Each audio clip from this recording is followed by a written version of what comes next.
The council chamber floated in the void between stars, a massive station where representatives from 47 different species gathered to discuss matters of galactic importance. Today, the air hummed with tension that even the environmental systems couldn't filter away. Thelmos adjusted his optical sensors and studied the holographic display before him. At 300 years old, he was young for an archivist, but he had spent his entire life studying the ancient records. The image rotating before the council showed a warship design that made his secondary heart skip beats. "These are children's stories," council member Zixthar announced, her crystalline form refracting the light into rainbow patterns. The dreadnought-class vessels never existed. They were propaganda from the old wars, meant to frighten enemies into submission. Several council members voiced their agreement. The dreadnoughts were legends, nothing more. The mathematics required to build such vessels defied known physics. A single ship capable of destroying planets? Shields that could withstand the output of a star? Weapons that tore holes in space itself? Impossible. Thelmos said nothing. He had found references to these ships in records spanning thousands of years and dozens of extinct civilizations. Every drawing, every specification, every warning was identical. That kind of consistency across time and space suggested truth, not fiction. "We have more pressing concerns," another council member said. "The Velkari continue their expansion. They have conquered 3 more systems this cycle." The hologram shifted, showing red sectors spreading across the galactic map like a disease. The Velkari Empire had been growing for 50 years, swallowing smaller civilizations and ignoring all diplomatic protests. Their military numbered in the thousands of ships, and their technology was formidable. "They will stop when they reach concordant space," someone suggested hopefully. "Or they will not stop at all," Zixthar replied. The debate continued for hours, as it had for months. The concordants had maintained peace for 800 years through diplomacy and mutual cooperation. The concept of large-scale warfare was foreign to most species present. Their defense forces were small, designed for policing and peacekeeping, not interstellar combat. Thelmos left the chamber early, his mind troubled. He returned to his archive, a vast digital library containing every scrap of information preserved from the old wars. He pulled up the dreadnought files again, studying the technical specifications he had nearly memorized. The calculations were there, written in a mathematical language that predated most current civilizations. He had spent years trying to understand them, but they required a grasp of theoretical physics that his species had never developed. The symbols suggested technologies for manipulating gravity, creating controlled singularities, and generating energy at scales that seemed absurd. A notification chimed. First contact protocols had been activated. A new species had entered the galactic stage. Thelmos accessed the public feed with mild curiosity. First contacts happened occasionally, though most species discovered were pre-space flight and placed under protection until they developed naturally. This was different. This species had arrived on their own, crossing the void between stars in ships of their own design. They called themselves humans, and they came from a yellow star they named Sol. The initial reports were unimpressive. Humans were bipedal mammals, young by galactic standards, barely 300 years into their space age. Their ships were functional but unremarkable. Their weapons were kinetic and primitive. Their FTL drives were inefficient copies of common designs. The concordants welcomed them politely and began standard integration procedures. Trade routes were established. Cultural exchanges began. Humanity seemed eager to learn, sending delegations to dozens of worlds and absorbing information like dry sand absorbing water. Thelmos paid little attention until a human delegation visited the archives. They were researchers, they explained, interested in galactic history. They wanted to understand the civilizations that had come before. He showed them the public records, the safe histories, the cultural achievements of 1,000 species. But one of them, a woman named Dr. Sarah Chen, kept asking about the old wars. She wanted to know about the weapons, the strategies, the mistakes that had led to the extinction of entire civilizations. "We believe that those who don't learn from history are doomed to repeat it," she explained. Thelmos found himself liking her. Against his better judgment, he showed her some of the restricted files. Not the worst ones, but enough to convey the horror of what had happened when the ancient empires turned their full industrial might toward destruction. Dr. Chen studied the dreadnought specifications for a long time. Too long. Her eyes moved across the displays with an intensity that made Thelmos uncomfortable. "These calculations," she said finally. "May I copy them?" "They are theoretical," Thelmos warned. "No species has ever successfully built such a vessel. The resource requirements alone would bankrupt a civilization. But the mathematics are sound? As far as I can determine, yes. But I am not a physicist," she smiled. "I am." 3 months later, the Velkari made contact with Earth. Their message was simple and direct. Humanity would submit to the Empire, or humanity would be conquered. They gave Earth 30 standard days to respond. The Concordance watched nervously. Humanity was now part of the galactic community, however peripherally. An attack on them would be an attack on the Concordance itself. But what could be done? The Concordance had never fought a war.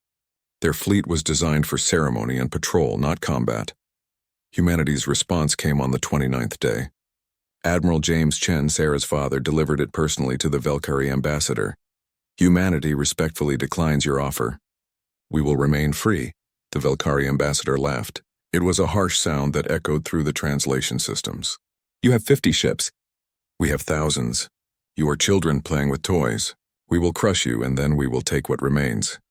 "That is your choice," Admiral Chen replied calmly, "but I urge you to reconsider." The ambassador disconnected the transmission. 4 days later, 300 Velkari warships entered the Sol system. They approached Earth slowly, confidently, their formation perfect. They had crushed dozens of civilizations. This would be no different. Thelmos watched the live feeds with dread. He had grown fond of the humans during their brief time in the galactic community. They were curious, creative, and surprisingly thoughtful. They didn't deserve this. The human fleet moved to intercept. 50 ships against 300. The mathematics were brutal and simple. Humanity would lose. But as Thelmos watched, he noticed something strange. The human fleet wasn't positioning for a defensive battle. They were moving aside, opening a corridor toward Earth. No, not toward Earth. Toward something beyond Earth in the outer system, near Jupiter. Thelmos enhanced the image and his blood went cold. There was a structure there. The humans had listed it as a construction facility, a shipyard for building their deep space vessels. But now, seeing it with active sensors focused on it, Thelmos could see the truth. It wasn't a shipyard. It was a ship, and as power readings began to spike across every spectrum, Thelmos recognized the energy signature from his ancient records. He had seen it in files thousands of years old, in warnings written by civilizations long dead. The legends were real. The dreadnoughts existed and humanity had built one. Commander Vekral of the Velkari Imperial Fleet studied the tactical display with satisfaction. 300 ships under his command, all battle-tested, all crewed by warriors who had conquered a dozen systems. Before them hung a blue-green world populated by primitives who had barely learned to walk among the stars. This would be over quickly. "Sir, we're detecting defensive platforms around the planet," his sensor officer reported. "More than initial scans suggested." Vekral leaned forward. The orbital space around Earth was indeed more crowded than expected. Weapons platforms, shielded stations, minefields. The humans had been busy, still insufficient, he declared. "They cannot stop us." The human fleet held position between the Velkari Armada and Earth. 50 vessels arranged in a defensive formation that any military academy student would recognize. They were textbook perfect in their positioning, which told Vekral these humans at least understood basic naval tactics. It would not save them. A communication request came through. Vekral accepted it, curious to hear what these primitives would say in their final moments. Admiral James Chen appeared on the screen. He was old for a human, his hair gray, his face weathered, but his eyes were sharp and clear. "Commander Vekral," Admiral Chen said, "I am authorized to offer you one final opportunity to withdraw peacefully. Leave our system, and no blood needs to be spilled today." Vekral's mandibles clicked in amusement. "You are outnumbered 6-1. Your ships are inferior to ours in every measurable way. Why would I withdraw?" "Because war should always be a last resort," Chen replied. "Because every being on every ship in your fleet has a life, a family, a future. Because once this begins, there is no going back." "Poetic," Vekral said, "but poetry does not win battles. You have 1 hour to surrender unconditionally. After that, We will take what we want from the ruins of your civilization. Chen's expression didn't change. I had to try. May your gods have mercy on you, Commander. Because we will not. The transmission ended. Vekral gave the order to attack. The Velkari fleet surged forward, their weapons charging, their formation tightening. The human ships opened fire first, their kinetic cannons and missiles streaking across the void, primitive weapons but effective at close range. 2 Velkari ships took damage. One lost its shields. The other suffered a hull breach. Vekral was impressed despite himself. The humans were better shots than expected. Then his fleet returned fire, and the difference in technology became apparent. Energy weapons lanced through space, burning through human shields like they were paper. The first human ship exploded, then a second, then a third. They're falling back toward the outer system, the tactical officer reported. Pursue, Vekral ordered. Do not let them regroup. The battle became a running fight, the human fleet retreating in good order but losing ships steadily. 10 were destroyed, then 15, then 20. The void filled with debris and expanding clouds of gas where ships had been. Vekral felt a moment of regret. The humans fought well. With proper technology and training, they might have made worthy opponents. Sir, the sensor officer said, her voice suddenly uncertain. I'm detecting a massive power surge in the outer system. From what? Unknown. It's near the gas giant the humans call Jupiter. The readings are... I've never seen anything like this. On the tactical display, a new contact appeared. It had been there all along, marked as a space station or construction facility. Human records had listed it as a shipyard, but now it was moving, and the power readings were climbing to levels that should have been impossible. Get me a visual, Vekral commanded. The main screen shifted, and Vekral felt his blood chill. The structure was enormous. It dwarfed even his flagship, which was the largest vessel in the Velkari fleet. But size alone wasn't what made Vekral afraid. It was the shape, the configuration, the way space itself seemed to distort around it as its engines came online. What is that? Someone whispered. The remaining human ships broke off their retreat and accelerated away at maximum speed. They were running, Vekral realized. Not from his fleet. From that thing, a transmission came through, broad spectrum, so powerful it overrode his communication systems. This is the United Human Space Force Ragnarok to all vessels in the Sol system.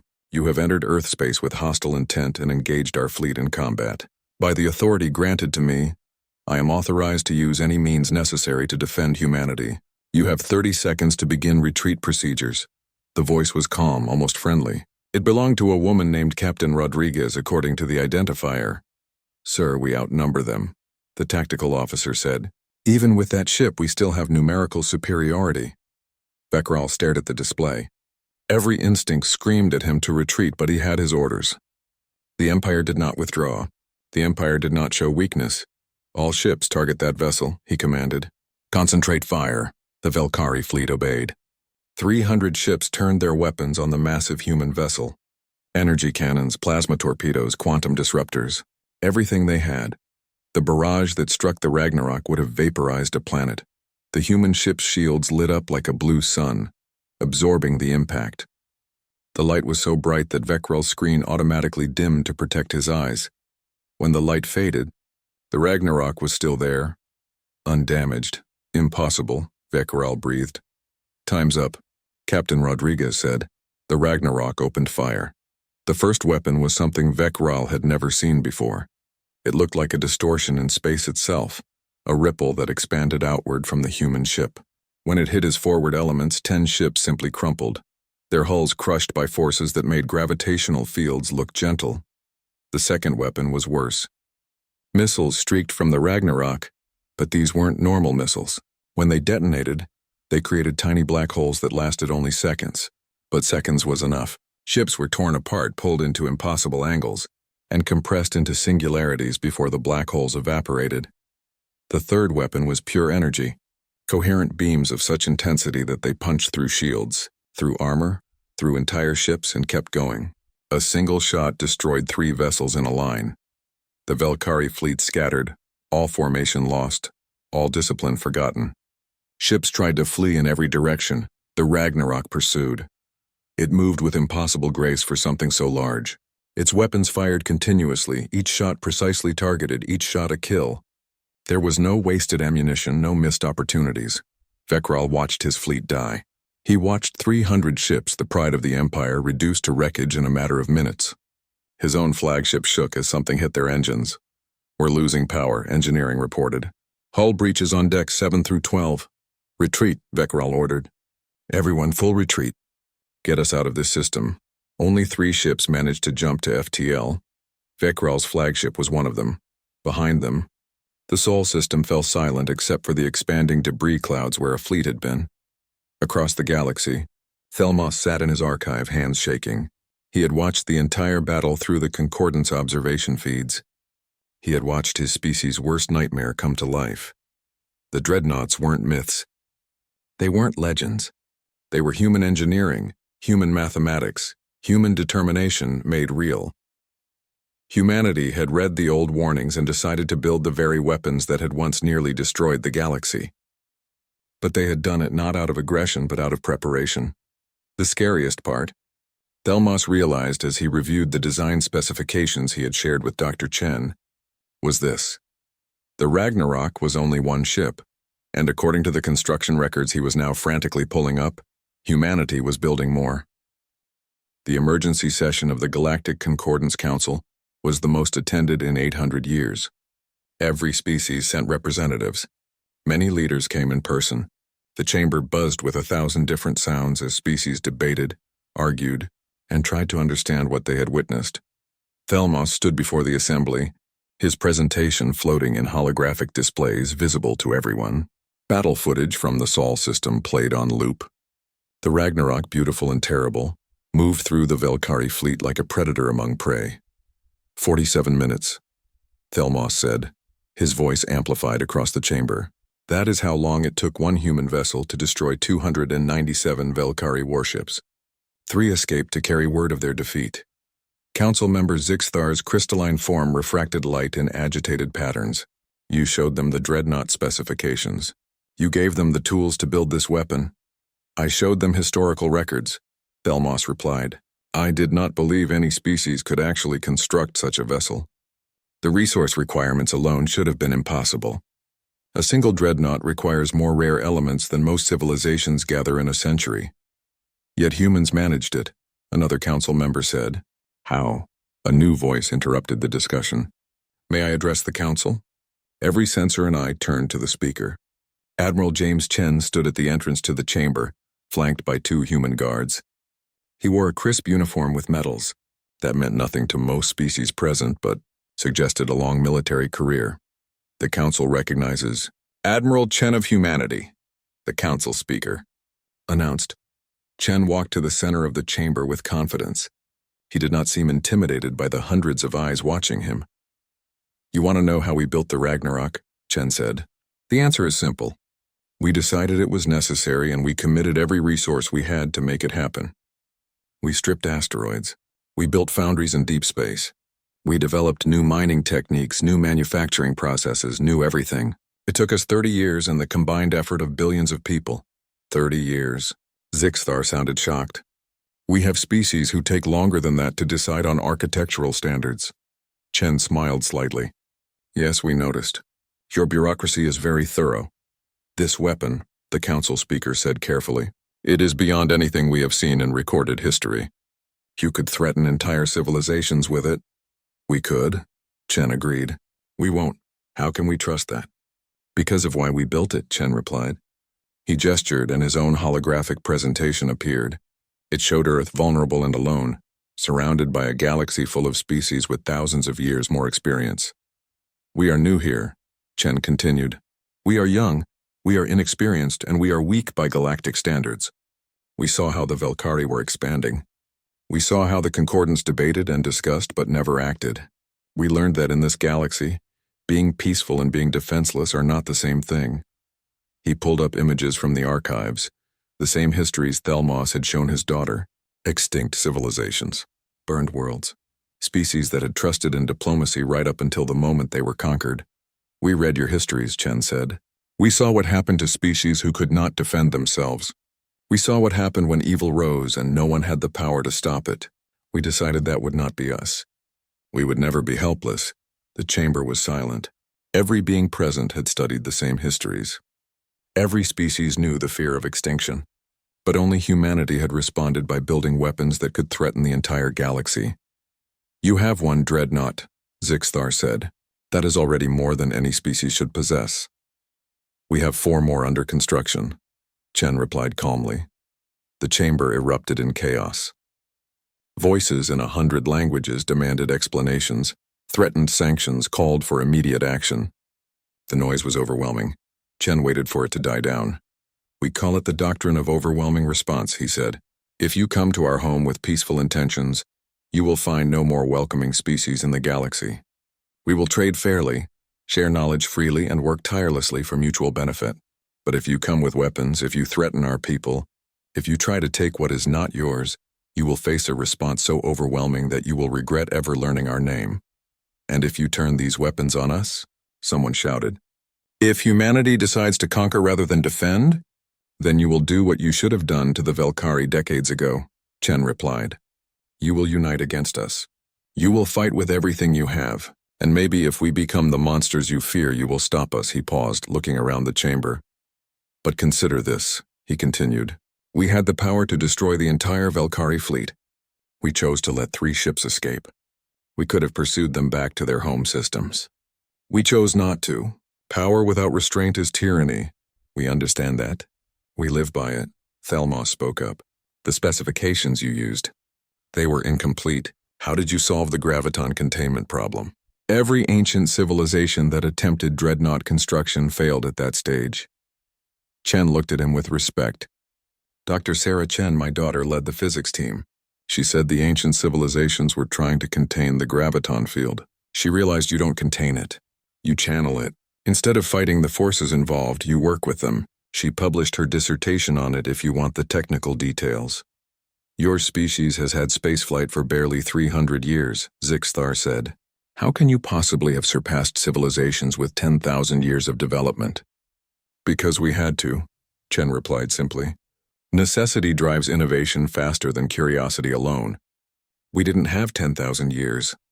We had 30. So we worked harder, thought differently, and refused to accept that anything was impossible. A message arrived at the council speaker's station. She read it, and her expression shifted to something like fear. The Velkari Empire has issued a declaration of total war, she announced. They are mobilizing their entire military. 15,000 warships. They intend to bypass Earth and conquer the Concordance, then return to deal with humanity once we are destroyed. Panic swept through the chamber. 15,000 ships. The Concordance had perhaps 500 vessels capable of military action, and most of those were lightly armed patrol craft. It would be a slaughter. We cannot fight them, Zixthar said. We must negotiate. Offer concessions. Perhaps if we surrender territories— No, Chen interrupted. You don't negotiate with bullies. You stop them. With what? 1 human ship against 15,000? The Ragnarok won't be alone, Chen said. The Valkyrie will be completed in 3 months. We'll accelerate construction on the other 3. And our regular fleet is expanding. We won't let the Velkari destroy the Concordance. Why? The council speaker asked. Why would you risk your people for us? We have shown you nothing but suspicion and fear. Chen smiled, and it was genuine. Because defending others from tyranny is what we do. Because we believe in the ideals of the Concordance, even if you've forgotten them. And because if we let the Velkari win here, they'll come for Earth next. Better to stop them now. He straightened his uniform. The United Human Space Force is offering the Concordance a mutual defense treaty. If you're attacked, we'll help defend you. In return, we ask for access to your resources and manufacturing capacity to accelerate our ship construction. We don't want to rule you. We want to fight beside you. The vote took 3 hours. In the end, it was unanimous. The Concordance accepted humanity's offer. As the chamber emptied, Thelmos approached Chen. You built weapons that could destroy the galaxy, the archivist said. I hope you understand the responsibility that comes with that. Every day, Chen replied. Every single day. That's why we built 5, not 50. That's why we offered protection instead of demanding submission. Power is a tool, Thelmos. What matters is how you use it. The Velkari will not be so easy to defeat as their vanguard fleet. I know, Chen said, but we'll face them. And we'll win. Because the alternative is unacceptable. In the outer reaches of Velkari space, Emperor Krathzul watched reports of the human weapon with cold fury. One ship, one primitive upstart species with one ship had humiliated his empire. That would not stand. He gave the order. Every warship, every soldier, every weapon. They would crush humanity and the Concordance together, and the galaxy would learn that the Velkari Empire bowed to no one. 6 months of uneasy peace had given the galaxy time to prepare. The Concordance mobilized its fleets, such as they were. Member species contributed what ships they could, turning merchant vessels into makeshift warships and training crews in the basics of combat. It was a desperate effort by civilizations that had forgotten how to wage war. Humanity had not forgotten, or perhaps they had never learned to stop. Captain Maria Rodriguez stood on the bridge of the Ragnarok, studying the tactical displays with the intensity that had made her the youngest dreadnought captain in human history. Around her, a crew of 500 worked with practiced efficiency, monitoring systems that could crack planets. "Fleet status?" she asked. "The Valkyrie reports ready," her XO replied. "Captain Okonkwo confirms all systems operational. The rest of our fleet is in formation. Concordance forces are holding the secondary positions as planned." Rodriguez nodded. The plan was simple because it had to be. The Velkari were coming with 15,000 warships. They would arrive at the Concordance core worlds in waves, overwhelming the defenders through sheer numbers. 2 human dreadnoughts would meet them at the jump point, buying time for evacuations. No one expected 2 ships to win against 15,000. But humanity had promised to fight, and humanity kept its promises. "Contact," sensors reported. "Multiple FTL signatures. Thousands of them." The Velkari fleet emerged from hyperspace like a swarm of locusts. They filled the tactical display, so many ships that the computer had trouble tracking them all. Battleships, cruisers, destroyers, carriers. An entire empire's military might in one place. Emperor Krathzul himself commanded the fleet from his flagship, a massive dreadnought of Velkari design. It was nothing compared to the Ragnarok, but it was formidable in its own right. A communication came through. Rodriguez accepted it. The Emperor was impressive, she had to admit.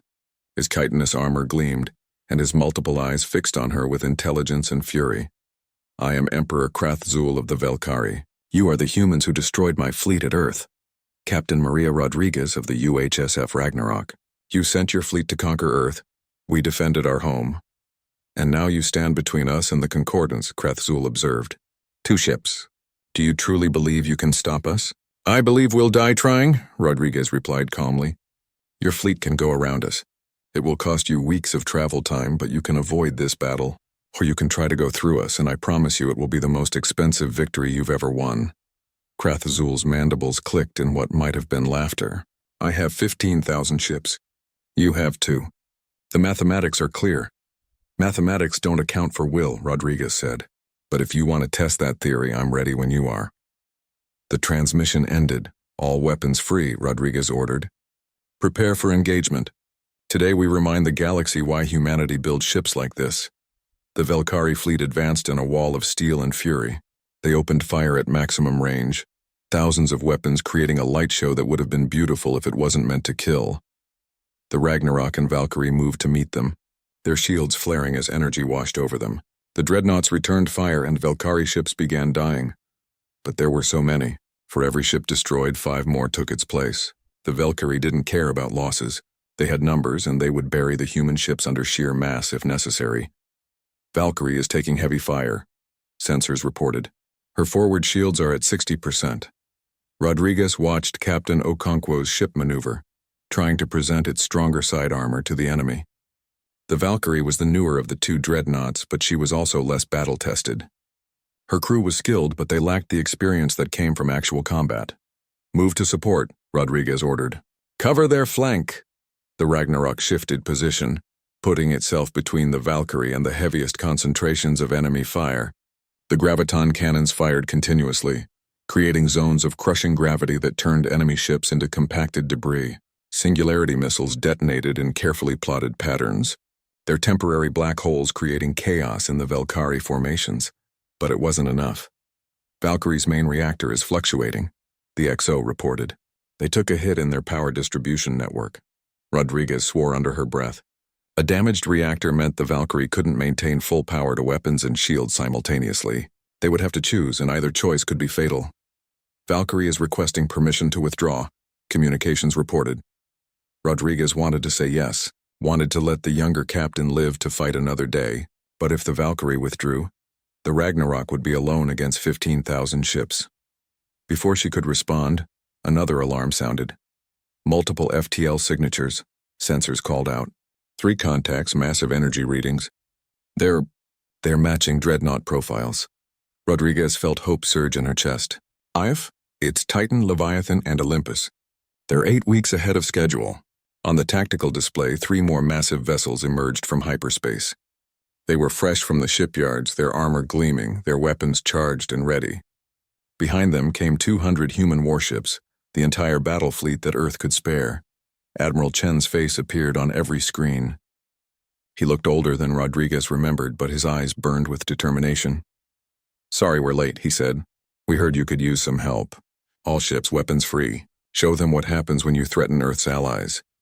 The 3 new dreadnoughts slammed into the Valkyrie fleet like hammers. The Titan's weapons painted the void with destruction. The Leviathan's shields held against concentrated fire that would have vaporized planets. The Olympus moved with impossible grace, its captain dancing through enemy formations and leaving wreckage in her wake.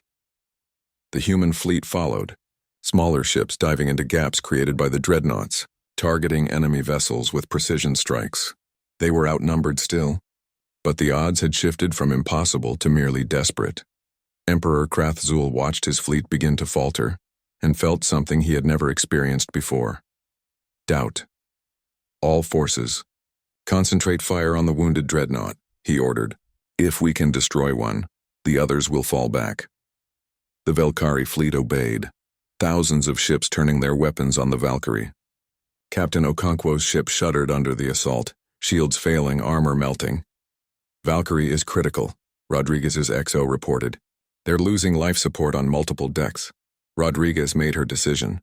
"All dreadnoughts form on me. We shield the Valkyrie and push forward. Today, we teach the Valkyrie what it means to face humanity united." The 5 dreadnoughts moved into formation, the Valkyrie protected in the center, the others creating a wall of armor and shields. They advanced into the Valkyrie fleet, not retreating, not holding position, but attacking. Admiral Chen's voice came over the fleet channel. "All ships, listen closely. We didn't start this war. We didn't want this war, but they brought it to our doorstep, and they threatened beings we've sworn to protect. So now we end it, not with mercy, not with half measures. We end it completely and totally, so that no one ever questions what happens when you threaten Earth or her allies." The human fleet surged forward with renewed fury. The dreadnoughts carved paths through the enemy, their weapons creating corridors of destruction. The regular warships followed, exploiting every opening, every weakness. The Valkyrie fleet began to break. Ships scattered, formations collapsed. What had been an organized assault became a chaotic melee. Emperor Krathzul watched his empire's military crumble and knew he had lost. But pride kept him fighting, kept him ordering his ships forward even as they died around him, until a singularity missile from the Ragnarok struck his flagship's engines. Crippling but not destroying the massive vessel, Rodriguez opened a channel. "Emperor Krathzul, surrender now and your surviving ships can retreat with their lives. Continue fighting, and we will destroy every vessel in your fleet. Choose." The Emperor looked at his tactical display. He had arrived with 15,000 ships. Less than 5,000 remained combat capable. The humans had lost perhaps 50 vessels. The mathematics were no longer in his favor. "I am an emperor," Krathzul said. "I do not surrender." "Then you die," Rodriguez replied coldly. "All dreadnoughts target the flagship." 5 dreadnoughts turned their weapons on the Emperor's ship. The combined firepower was enough to crack a moon. "Wait," Krathzul said quickly. We request terms." Admiral Chen appeared on the channel. "You get one term. Unconditional surrender. Immediate cessation of hostilities. Full disarmament of your military. Reparations to every species you've conquered. And you personally will face trial for war crimes. That is not a negotiation. That is destruction." "Yes," Chen agreed, "it is. But it's destruction where your people live. Fight us and you all die here. Surrender and the Valkyrie species survives even if your empire does not." I'll give you 30 seconds to decide. The longest 30 seconds of the Emperor's life passed in silence. We surrender, he finally said, and his voice carried the weight of a fallen empire. The battle ended. The galaxy would never be the same. 3 years had passed since the Battle of the Concordance. The galaxy had changed in ways both profound and subtle, like a river that had found a new course after a great storm. Thelmos walked through the memorial gardens on Unity Station, the new capital of the expanded Concordance. Monuments lined the paths, honoring the fallen from dozens of species. Human names were carved alongside Velkari ones, former enemies now remembered together as victims of a war no one had truly won. He stopped before a particular monument. It listed the crew of the human destroyer Defiant, which had sacrificed itself to save a Concordance medical ship during the battle. 200 names, 200 lives given for strangers. That was humanity in a single memorial. Beautiful, isn't it? Thelmos turned to find Admiral Chen beside him. The human looked even older now, his hair completely white, but he carried himself with the same quiet dignity Thelmos remembered from that first council meeting. I come here often, Thelmos admitted, to remind myself of what war costs. Good, Chen replied. The day we forget that cost is the day we become the monsters we fought against. They walked together through the gardens, an unlikely friendship between an ancient archivist and a human warrior. But the war had created many unlikely things. The Velkari Empire was no more. Its territories had been absorbed into the Concordance, split among member species who would govern them fairly. The Velkari people themselves were adjusting to life without an emperor, learning democracy and cooperation for the first time in their recorded history. It was not easy, but it was possible. Emperor Krath-Zul had been tried and found guilty of numerous war crimes. He was imprisoned on a remote world, where he would spend the rest of his life contemplating the empire he had destroyed through arrogance. The council wants to see you, Chen said. There's a matter they wish to discuss. Thelmos felt a flutter of nervousness. What matter? You'll see. The council chamber was fuller than Thelmos expected. Representatives from over 60 species now, as new civilizations petitioned to join the Concordance under human protection. The sight would have been unthinkable 4 years ago. Council Speaker Zixthar addressed him directly. Archivist Thelmos, you stand before us as the being who made first contact with humanity's scientific community. You shared knowledge that led to the creation of the most powerful weapons in galactic history. Thelmos felt his heart sink. He had wondered when this accusation would come. However, Zixthar continued, her crystalline form pulsing with warm colors, you also gave humanity the wisdom to use those weapons responsibly. Your histories, your warnings, your lessons about the cost of war influenced how humans approach conflict. For this, the Council wishes to honor you with the Star of Peace, our highest civilian award. Thelmos was speechless as they presented him with the medal, a crystalline star that held the light of 1,000 suns. I only showed them history, he managed to say. And they learned from it, Chen said from his seat on the council. That's rarer than you think. After the ceremony, Thelmos found Chen again. They sat in an observation lounge watching ships come and go from the station. Among them were the 5 dreadnoughts taking turns on patrol duty. The Ragnarok was departing now, heading to the frontier sectors where pirates had been raiding colony worlds. I must ask you something, Thelmos said, the question that haunts me still. Why did humanity build weapons designed to kill gods? Chen was quiet for a long moment, watching the Ragnarok accelerate into the void. Because we read your history, he finally said. We saw what happened when no one could stop tyrants. We saw species enslaved, worlds burned, genocides committed while everyone watched helplessly. We saw the cost of being unable to fight back. He turned to look at Thelmos directly. We built the dreadnoughts not because we wanted to use them, but because we never wanted to be helpless when evil rose again. And we saw that the Concordance, for all its good intentions, was helpless. You had peace because no one strong enough to threaten you had bothered to try. That's not real peace. That's just a pause between wars. And now? Thelmos asked. Now that you have these weapons, now that you've proven what they can do, what prevents you from becoming the next empire? The same thing that prevented it from the start, Chen replied. We remember the cost.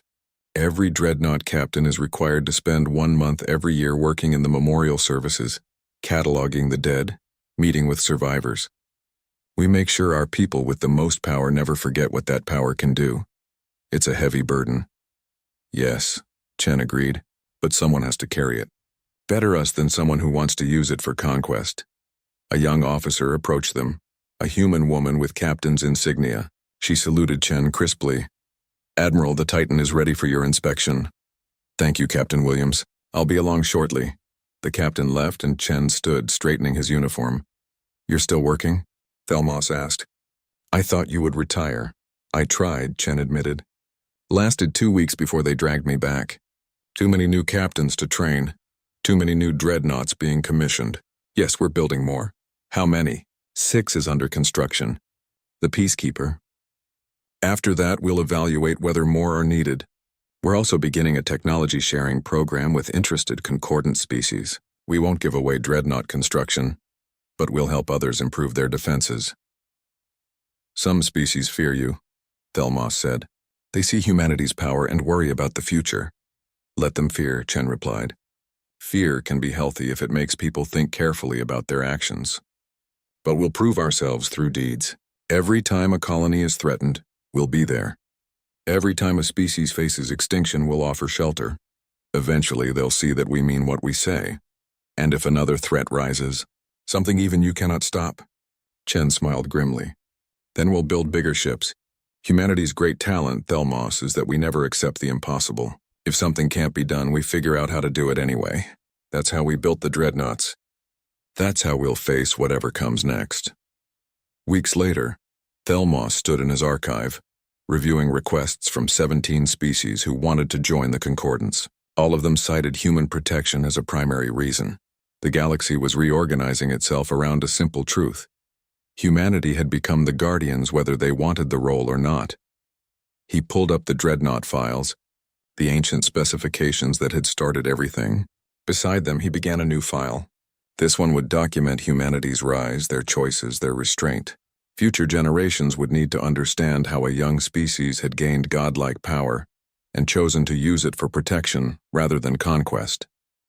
It was a story still being written. But so far it gave Thelmos hope. On Earth, Dr. Sarah Chen stood before a gathering of students at the Fleet Academy. She was old now, her hair gray, but her mind was as sharp as ever. The young officers before her represented dozens of species, all learning to serve on the dreadnoughts and in the human fleet. "You will have power," she told them. "Power beyond anything your ancestors imagined. Power that could destroy civilizations. And the most important thing I can teach you is this, that power is not for glory. It's not for conquest. It's not even for victory." She paused, looking at each eager face. "That power is for one thing only, to protect those who cannot protect themselves. To stand between the innocent and those who would harm them. To be the shield that never breaks and the sword that only strikes in defense. If you cannot commit to that, leave now. We have no place for those who seek power for its own sake, no one left." Sarah smiled. "Good, then let's begin. You have a lot to learn." In the void between stars, the Ragnarok patrolled the frontier, her sensors sweeping the darkness for threats. Captain Rodriguez sat in her chair. Older now, more experienced, but still as dedicated as the day she first took command. "Distress call," communications reported. "A colony ship is under attack by pirates. They're requesting assistance." "Set course," Rodriguez ordered without hesitation. "Maximum speed. Today someone else gets to learn why you don't mess with innocence when humanity is watching." The Ragnarok turned, its massive form moving with impossible grace, and accelerated toward those who needed help. The legends were real. The dreadnoughts existed, and for the first time in galactic history, that was a good thing. The galaxy had its guardians. It had its protectors, and they were human. The age of peace through strength had begun, and it would endure as long as humanity remembered why they had built these ships in the first place. Not for war, but for the hope that war would never be necessary again.